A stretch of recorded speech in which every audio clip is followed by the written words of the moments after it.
তুমি দিনের পর দিন শত শত মিথ্যে কথা হাসি মুখে মিষ্টি করে আমাকে বলো। আমি সব বুঝেও চুপ করে থাকি। তুমি ভাবো আমি খুব বোকা। কে জানে, হবে হয়তো। আসলে আমি তোমাকে খুব ভালোবাসি, অনেক বেশি ভালোবাসি। তাই আমি তোমাকে কষ্ট দিতে চাই না।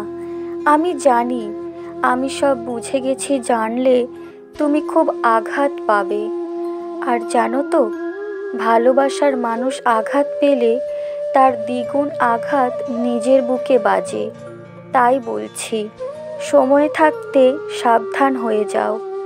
হয়তো ভবিষ্যতে কখনো এমন দিন আসবে যেদিন তুমি তোমার মতো চালাক কোনো মানুষের কাছে এভাবেই ঠকে যাবে। আর সেদিন হয়তো তোমার আমাকে প্রয়োজন পড়বে, কিন্তু তখন হয়তো আর আমি তোমার নাগালে থাকবো না।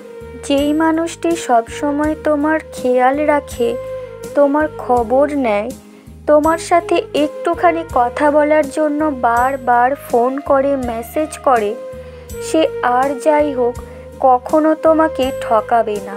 কোনো কিছুর বিনিময় তোমার হাত ছেড়ে যাবে না। যে ভালোবাসে সেই তো খেয়াল রাখে, তাই না? তাই এরকম মানুষদের সাথে কখনোই খারাপ ব্যবহার করা উচিত নয়। কারণ ভালোবাসার মানুষ একবার হারিয়ে গেলে আর কোনো দিন ফিরে আসে না।